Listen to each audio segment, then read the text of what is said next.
Good evening, mathematicians and lay math enthusiasts. My name is Jeff Cook. This is Greg Volk joining me and Dennis P. Allen, co-authors of A Direct Proof of the Riemann Hypothesis. We have found someone who is willing to defend the proof of the paper. Well, I don't know if it's someone. It is something. Something. It is OpenAI ChatGPT. So if you're not familiar with it, you can go look it up. But what I have started to do, I'm just going to give a quick rundown of what happened. I was trying to get the AI to present the paper. I'm not familiar with LaTeX, however you say it, the formatting software or language. And so I was kind of doing that and translating it.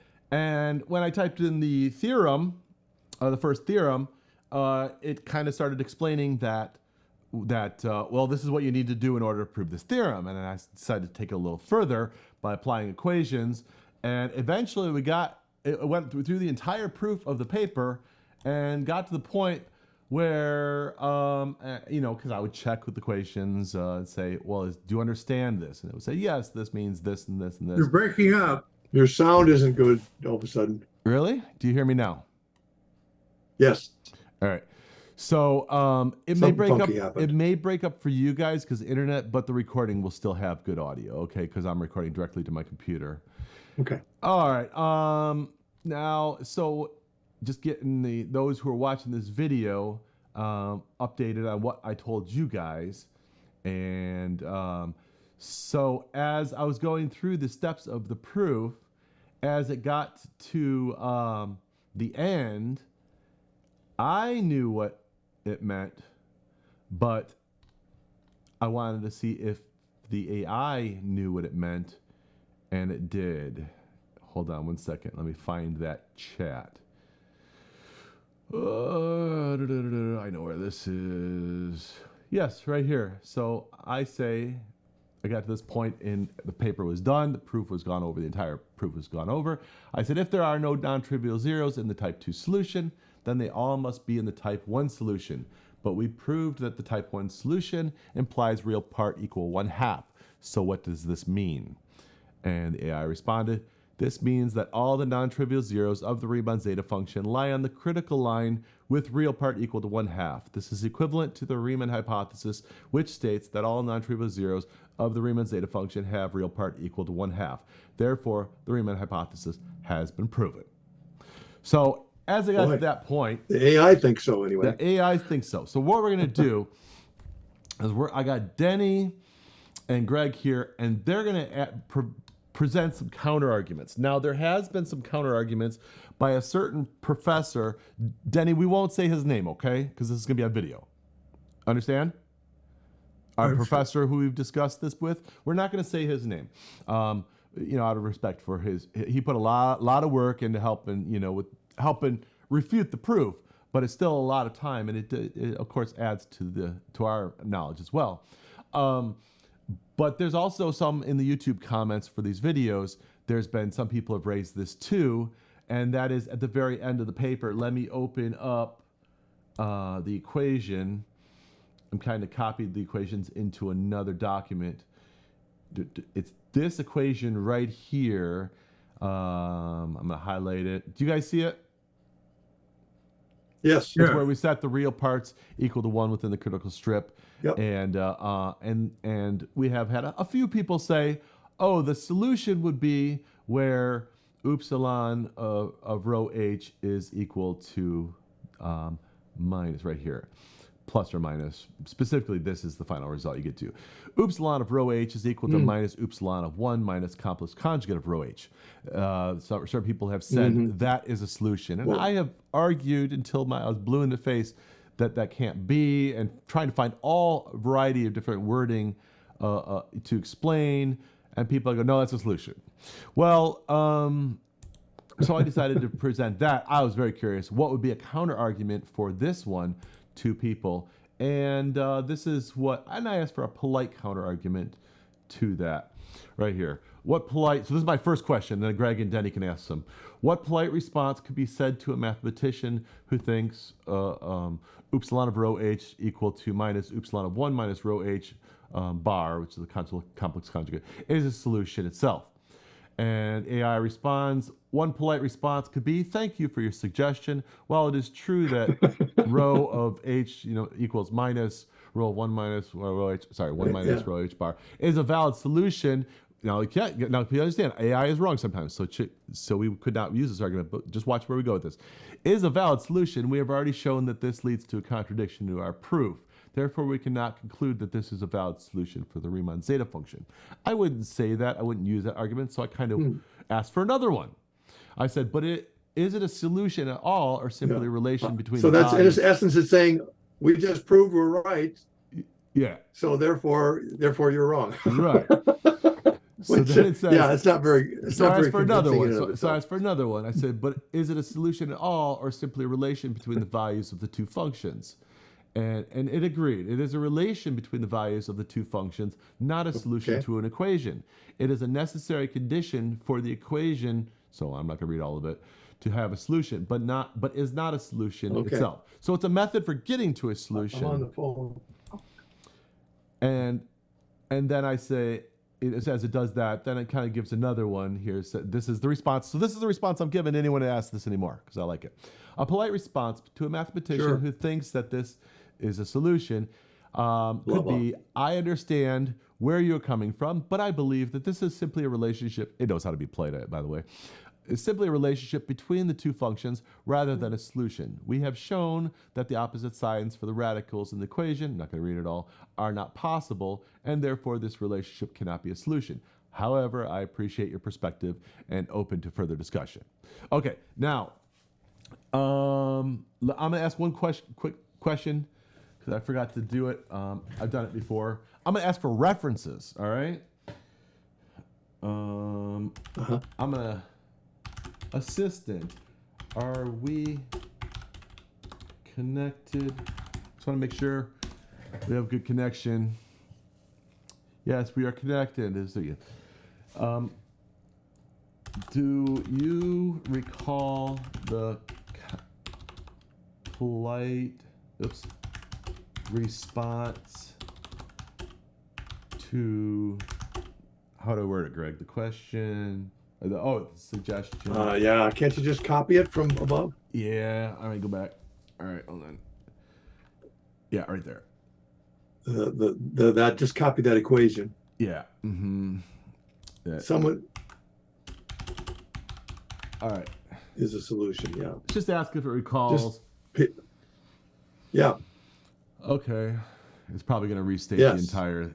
It's probably going to restate the entire thing. Yeah. That's the other thing. Okay. Now what I want to do is I'm going to ask for some references that would help support our reasoning. Okay. Let's see what it does. So I'm telling this could go in many different directions. Have you done this already, or is this new? I have done this before. Ask for references. Okay. But I don't know what it's going to do now. It's sometimes, each conversation doesn't always do the same thing. No. It constantly gives the same information, but it may reword it in a different way. Like I asked to repeat its lemmas, and it's understanding the lemmas, but it's going to be like if I asked you, it's kind of little. I'd almost want it to be more like a computer, restated exactly the same. But it understands it somehow. Okay, so here we go. Could you provide any references that would help you argue? How about to support? Yes. This argument. That would help support. Anyway. Okay, I just say to support this argument. Whatever. I don't. Support. Yeah, that's fine. The reasoning. That's fine. Reasoning. Yeah, that it is not. I've gotten pretty good at phrasing questions a certain way that it understands. Let's put it that way. Okay. All right. So fair enough. After going. Okay. Okay. Interesting. But before it did. Yeah. So here I'm going to give you the other references. I can go to the other chat. So a relationship is not a solution. That's interesting. Yeah, and the reason is I guess my question would be, what is the difference between a relationship and a solution? Okay, I'll ask that in a second. But I want to show What does you the he mean by that? references. I want to show you the references that it provided before, because I did Okay. with that particular equation. I did ask it. Let's see. So I'm going to do other chat. It doesn't remember information. Here we go. So here's the thing. Same thing. I had different symbols in here. Doesn't remember or it does remember? Does not Oh, there we remember go. different chats. Okay. So it's a different conversation. It does not remember. And I think that the reasoning is so, and I asked it early on, if I'm typing this, does it learn information so that some guy in India could use it, you know? And it said, no, it can't because it forgets the conversations. All right, so here we have f of s, just it's upsilon. All right, it also is a different conversation. It validated that that's not a solution. And I said, the statement is based, here's why. All right, this is the other response on this equation. Now I didn't do the full proof in this one, just that equation, you know. It said the last bullet point in my previous message stated that the equation f of s equal to minus f of 1 minus complex conjugate of s, which is the upsilon, may not have any solutions within the region, the critical strip. Even if there were solutions for the real part in that region, this is because the equation f of s equals minus 1 minus complex conjugate of s may not be satisfied for all values of s within the given region, even if there are solutions for the real part of s within that region. The statement is based on the general principle that any equation may not have solutions for all values of the variables, even if it is well formed and all the terms are correct. This can happen if the equation is not satisfied for any values of the variables, or if the conditions required for a solution are not met. Here are a few references on understanding this principle, and it gave them here. So now I'll go back to the other chat, and then you asked your question that you had, Greg, okay? So that's an answer I got already, but let's go see if we can get, did we lose internet? I have really bad internet here where I live. I think I lost internet. All right, hold on. Okay. You guys hear me, though. You guys are hearing me. You're still here. We're still hearing you. Oh, here we go. Oh, it's just slow. Okay. So now this is the chat that includes the paper. You there? You there? Do you hear me? Yep. Oh, you hear me? Okay. Yeah. Sure am. All right, guys. I didn't hear you guys at all. I didn't hear you at all. Sorry. Yeah. So I saw your face was frozen. Okay. What question you were asking? What's the difference between a relation and a solution? Yeah. Okay.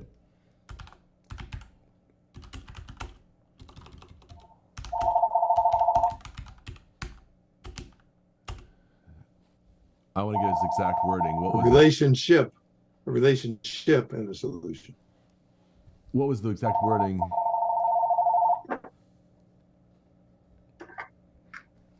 A relationship between values of two functions. That's what I'm gonna do. Well, what is the difference between a relationship and a solution? A relationship between the values of the two functions and a solution.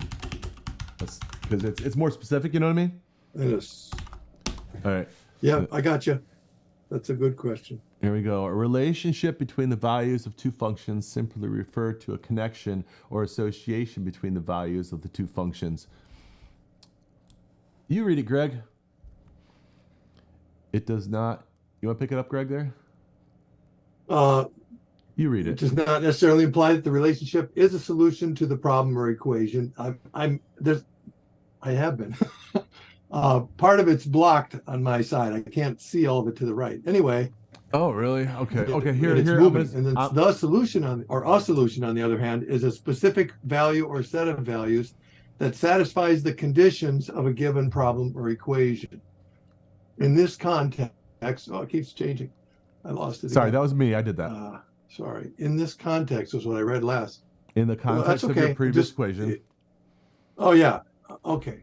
In the context of your previous equation, the relationship between the values of the two functions is not a solution to the equation because it does not satisfy all the necessary conditions for the equation to be true. It is simply a relation between the two values of two functions and does not provide a solution to the problem, valid solution to the problem.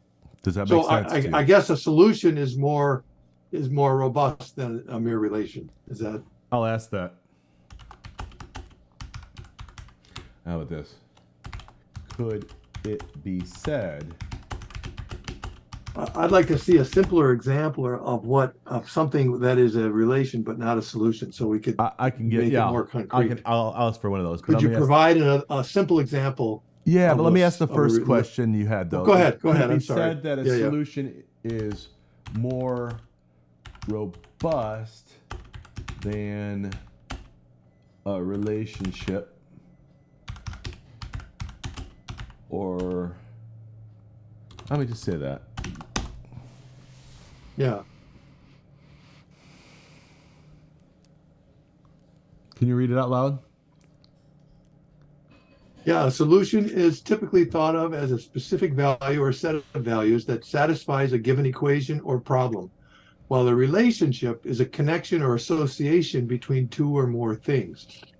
In the context of mathematics, a solution is typically considered to be more concrete and a definitive concept than a relationship, So that's a yes. Which may be more abstract and open to interpretation. However, the distinction between a solution and a relationship can depend on the context in which they are being used and the specific problem or equation being considered. All right, you want an example? Okay. Yes, please provide an example, the simplest example you can think of.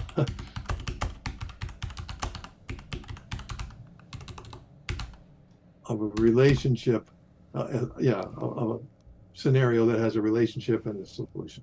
Yeah, okay, that's good enough. Oh, you want a math example? Let me ask for an actual equation example. This works. All right, read this then. Okay, certainly. A relationship between two variables is simply a connection or correlation between them. It describes how the values of one variable are related to the values of the other variable. For example, finally, the relationship between temperature and the volume of a gas is described by the ideal gas law, which states the volume of gas is directly proportional to its temperature at a constant pressure. A solution, on the other hand, is a specific set of values that satisfies a given equation or system equations. For example, in the equation x plus 2 equals 5, the value is a solution because it makes the equation true. In the system of equations 2x plus y equals 5 and x minus y equals 3, the solution is x equals 4, y equals 1, because substituting these values into the equations makes both equations true. So a solution is a specific set of values that satisfies a given equation or system of equations, while a relationship between variables is a general connection or correlation between them. Okay, what I'm getting out of this, and maybe I'm not understanding it right, but it sounds to me like it's saying, like, for example, the ideal gas law is only true if it's an ideal gas, but it's not always an ideal gas, so it's not always true. Is that right? Is that what it means? I think it's not saying. I think it's saying that they're just two distinct things that you can't compare them really as being.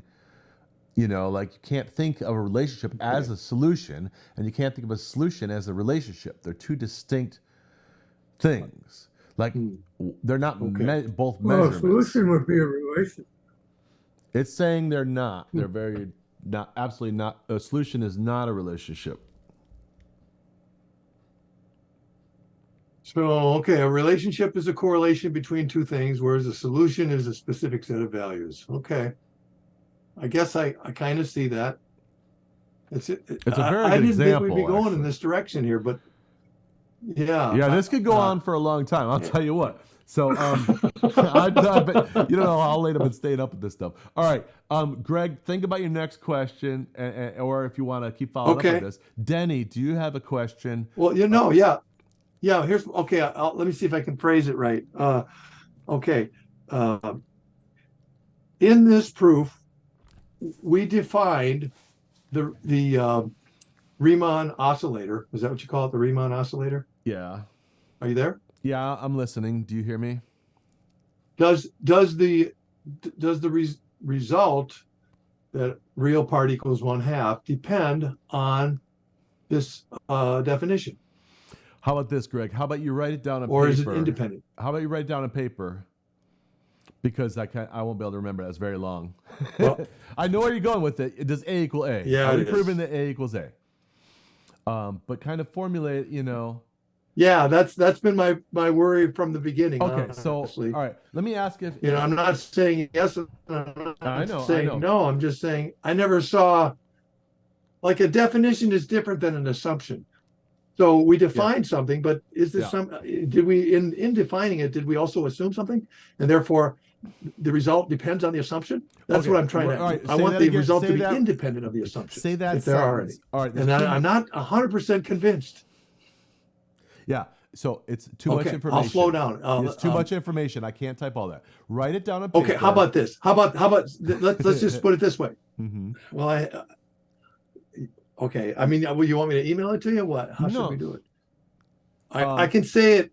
I can say it in words while you type if you want to do it that way. Yeah. Go ahead, but keep it like it's Okay. one or two Yes, I'll make sentences. it short. I'll make it Give a short. little Okay. background of what we're Yes. talking about. Mhm. Let me. Yeah. Okay. Uh, does the definition of the Riemann oscillator, is that what we call it? Yeah. Does the definition of the Riemann oscillator imply any assumptions? How about that? Let's just leave it at that.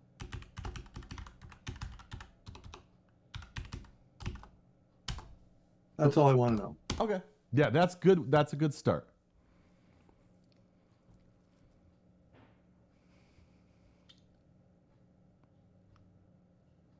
You said do, it should be does, but whatever. Let's read it.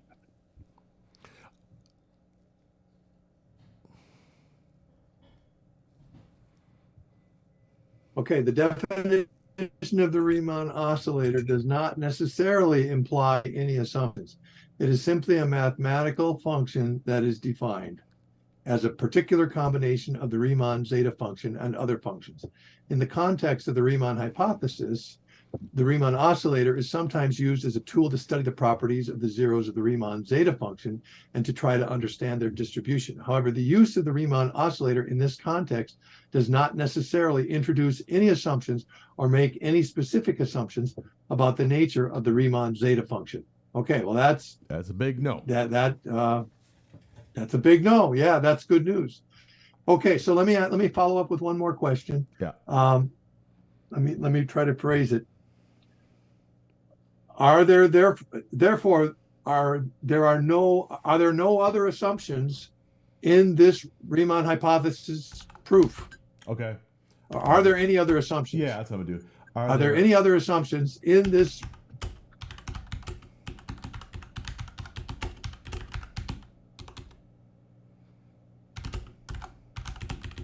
And if we get a hard no on that, well, then I guess I'm happy.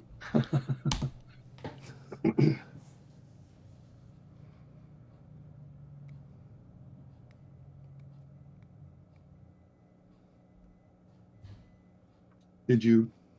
Yeah, I typed return? it. I typed it. It's typing.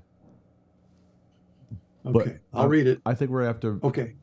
Sometimes takes a rephrase while. Okay, it says, it is important to note that any proof of the Riemann hypothesis would need to make certain assumptions and use certain definitions and principles that are accepted in mathematics. These might include assumptions.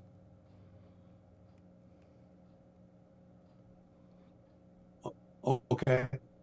Well, that's fine. You broke up. You broke read it? up, and we didn't record it. You broke up. Could you restart reading from So these? it's saying there could these- be assumptions. Can you restart beginning reading You want me to from read the whole these? thing? No, just these might include assumptions. These might include assumptions about the properties of the Riemann zeta.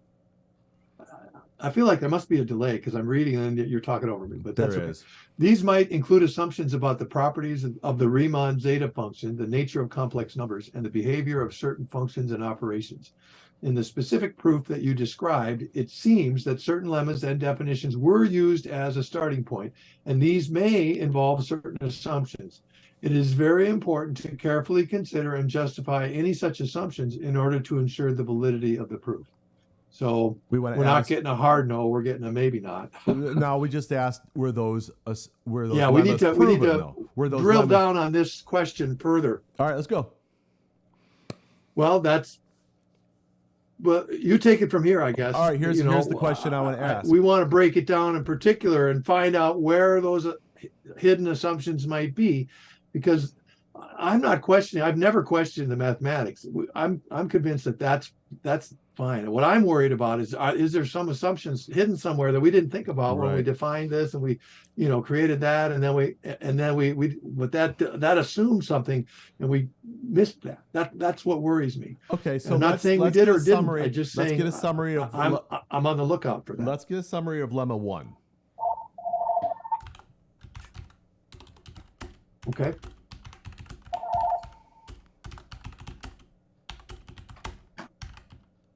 Lemma 1 assumptions.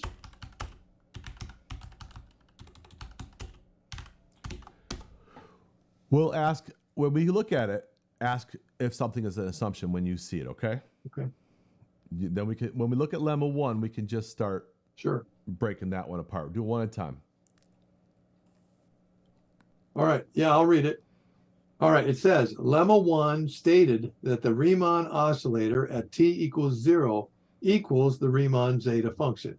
This was proven by showing that the Riemann oscillator and the Riemann zeta function are equivalent when evaluated at t equals 0.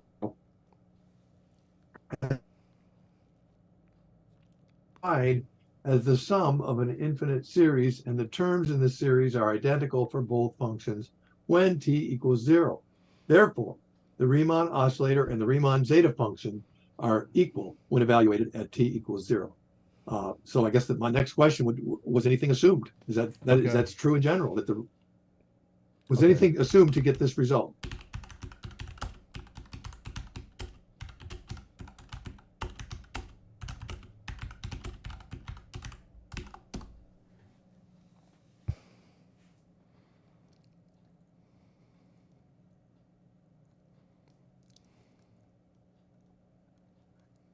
We're over 10 minutes.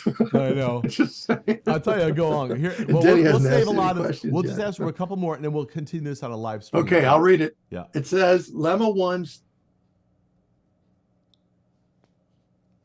He's breaking up. I'm just going to read it. Fair enough.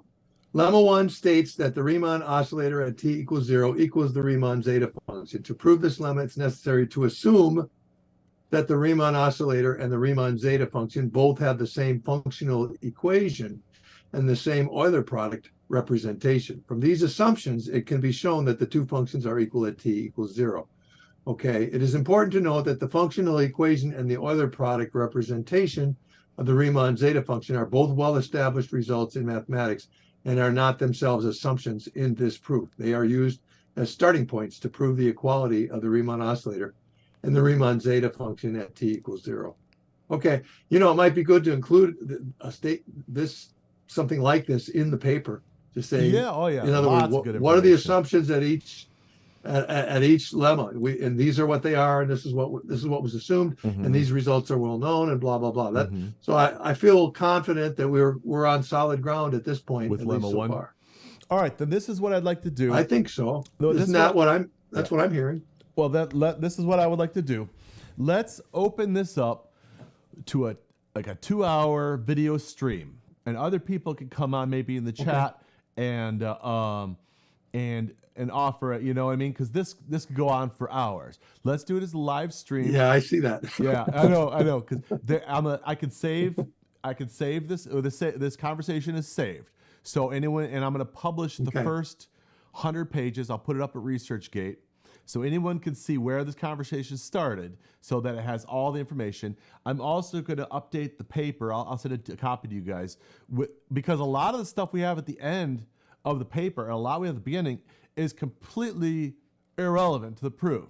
Now, I mean, it's unnecessary. Yeah. I'm not going to change the major paper because it has a lot of background, which I like. I like the Riemann oscillator and all that. But we can do a short version in only a couple pages with just these, steps. So people can just look at it and go. Because, for instance, with this AI, I didn't go through any of this. Well, this I did, but but I didn't start here. It's shortened in a sense, but it's also lengthened in the sense of addressing these very issues. Well, it's only 3 or 4 pages. So, but that's what we'll do. I'll upload Yeah. the shortened version. I'm gonna shorten even further. I'm gonna send to you, Denny. Maybe you can check the math if you have time. I know it's a lot of time. We got AI to check it now. And send. This is what we do. I'm gonna contact 5 to 10 mathematicians. You've been replaced, Denny. No. Are you there, Denny? Denny, are you there? Did we lose him? I haven't heard you for a while. All right. Yeah, Denny, before we Yeah. go, I wanted to give, Greg's been asking all the questions to the AI. You got to have a question or two for the AI. Yeah, I know. I'll shut up. You want me to ask a question? Yeah, what question? Anything at all. Yeah, About the proof. real short. About the proof. Yeah. The Riemann hypothesis has been traditionally tried to be proven using algebra.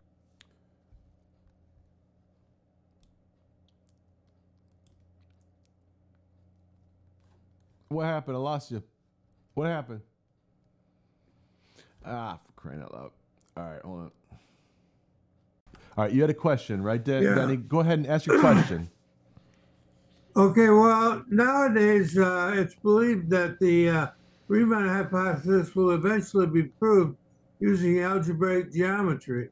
But your proof involves the calculus that was invented by Newton and Leibniz to give the mathematics necessary for classical mechanics. And it seems to me, at least, that therefore it's more reasonable that this kind of a proof using the Riemann oscillator in classical calculus and functions of a one complex variable is more powerful than any algebraic geometrical proof. And so the argument that you'll never prove it with just a little short paper because complicated problems require complicated solutions seems to be falsified by this. In as much as yes. Go on. I think I know the question. Go ahead and tell me. Go ahead and finish. I didn't mean to interrupt. Go ahead. Okay, I kind of lost. So anyway, I think that the argument is falsified by the fact that we're using more powerful mathematics than algebraic geometry, considerably more powerful. And the abstraction to algebraic geometry, while it does contain formal derivative, really it just doesn't have the power that classical calculus and functions of one complex variable and so on do. And therefore, again, this argument that it's not complicated enough to solve a problem that's thwarted everyone using very complicated algebraic geometrical proofs, such as his name, Dudnay was one of them, but what I'm trying to think of is Grothendieck, Alexander Grothendieck. Grothendieck failed not because he was a dummy, wasn't powerful enough mathematician, but it failed because he wasn't using powerful enough mathematics. All right, well, let me try to put this in a question for AI and see what it has to say, okay? Many mathematicians believe that the Riemann hypothesis could only be proven using higher mathematics. I mean, I don't know if that's what would be a one-sentence question. Algebraic geometry, yeah. Algebraic geometry, okay. Only proven using algebraic. Oops. Algebraic geometry. I'm spelling it.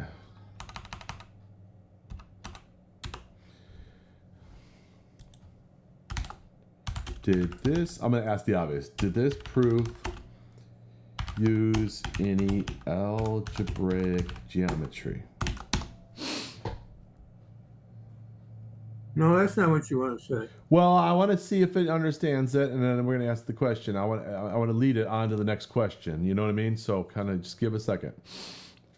If, Oh, I see. All right. Well, you see go what ahead. it's what it's going to Carry say. on. What it's going to say, and then I give it. It's going to give it its opinion or what its statement, and then I can better ask the real question. Okay, hold on.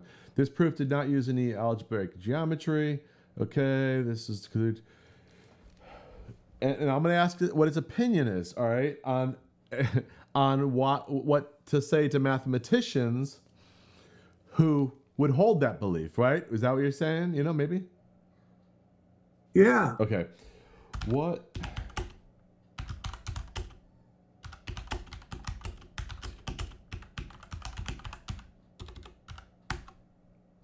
Hey, hold on. It's hard to know just how to phrase it. Yeah, but you get better as you.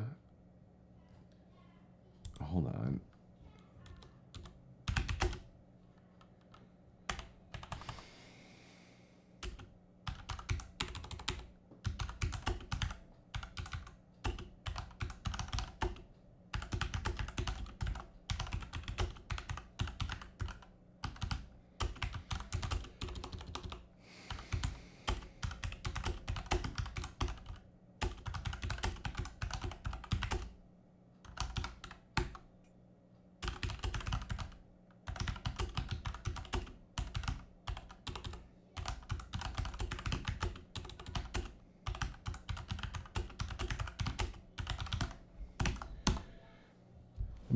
Let me know what you think about that question.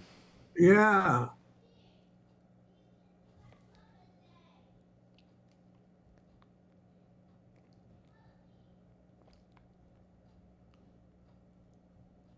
Why don't you read it out loud, Denny? I'm not good at reading text. All right, I'll read it.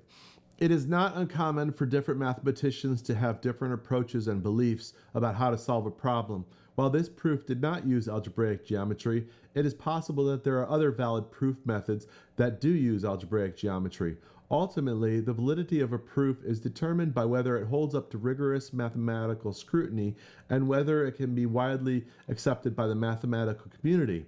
It is always possible for mathematicians to critique and evaluate the reasoning and evidence presented in a proof, and it is important for the community to engage in ongoing discussion and debate to further advance our understanding of our problem. Does that answer your question, Denny? No. Well, okay. What's your question then? Give me another one. The question is algebraic geometry too weak for the Riemann hypothesis, whereas classical calculus and functions of one complex variable and ordinary differential equations are powerful enough to solve it, and to solve it in just a few pages. Well, it already answered that. It said it is possible that there are other valid proof methods that do use algebraic geometry. So it means somebody still could prove the Riemann hypothesis using algebraic geometry. Well, I'd like to see an algebraic geometrical proof, quite frankly. I don't expect to see it in my lifetime. Yeah, well, we got let me ask this. Well, here's the thing. Let's do this. This video I want to keep kind of short. Let's wrap it up and write down a lot. You see how it's used, and you see how it works and how you can ask it questions. And let's live stream. Let's do it 8 o'clock Monday, January 2nd. So not New Year's Day, but the day after. I think New Year's is on a Sunday, and we will we'll live stream 8 p.m. Can you do 8 p.m., Denny? Or is it too late? I don't know what 8 p.m. is. 8 p.m. in the evening. 8 o'clock p.m. Eastern time. Oh, p.m. at 8 p.m. Yep. I don't know. That's too far out. I can't say at the moment. Well, we need to kind of... All right, so here's the thing. I don't know of any... Mm-hmm. All right, well, here's the thing. You can have me anytime email me or call me and have me ask this question about the proof. Or you can go online and you can open a new chat and start creating your own discussions with it. But since this already has the proof in the chat, as we get closer, I need to schedule for some time the streaming so we have plenty of time to contact other mathematicians. So I'm going to contact 5 to 10, let them know about this live streaming. They can come in incognito and just ask their questions, and then we could type it in there, and we can beat this proof up. Now we have someone or something to defend the proof, because it's a little fatiguing. It's been out there for 2 years and 3 months, and usually it's the same things keep coming up. But I think it's time to. I feel extremely confident now about the proof, and it's time to open it up to the mathematicians. What do you think? Greg agreed. I talked to him earlier. Yeah, I think it's time to open it up. That's right. I think so too. They need to come in. But the biggest thing that is fighting you is the fact that they feel that if Riemann claimed he did have a proof, but if all the other great classical mathematicians before algebraic geometry came along couldn't prove it, then it must be that you need something like algebraic geometry would be the obvious choice, because it's basically calculus reduced to algebra. Well, yeah, but that's fine. That's not really a good argument, though. I mean, really, the validity of proof is, like it says here, is determined by whether it holds up to mathematical scrutiny or not, and that's it. So we can all speculate. People won't look at it the way things are in math now. Yeah, I understand. They will not look at it because it's like I think I sent you the email. Oh, sons of bitches. Oh, don't mention any names. Denny, don't mention any names. We're recording this, okay? Oh. Yeah. Sorry, I lost it there. That's okay. I can edit that out. You get people telling you that it can't be done. There are too many good classical mathematicians before algebraic geometry came along couldn't do it, and except possibly for Riemann, who claimed he could. So that was Fermat. I think Fermat said he had a proof. Riemann said he could prove it. No, I think you're wrong about that, but I don't want to argue. That's fine. That's fine. And it seems to me he said it could be shown, but I don't need that right now, or something like that. But anyway, the biggest problem is that algebraic geometry is believed to be the only possibility, and anyone who doesn't use algebraic geometry, especially they use the calculus basically, has to be a crackpot or a crank if he thinks that he's proved the Riemann hypothesis. That's the biggest thing that's fighting you. Well, I don't mind being that crackpot. They have the math, and they can now debate it. I'm gonna make it really, really simple, that shortened version. So it'll take 5 minutes for them to read through the couple pages of the proof. So yeah, they should be able. Take 5 minutes. That's okay. Somebody will. Somebody will. It doesn't need to be everyone. Right. It just needs to be one. We have one right now. Somebody who has access to far more data in their head, and that's this AI.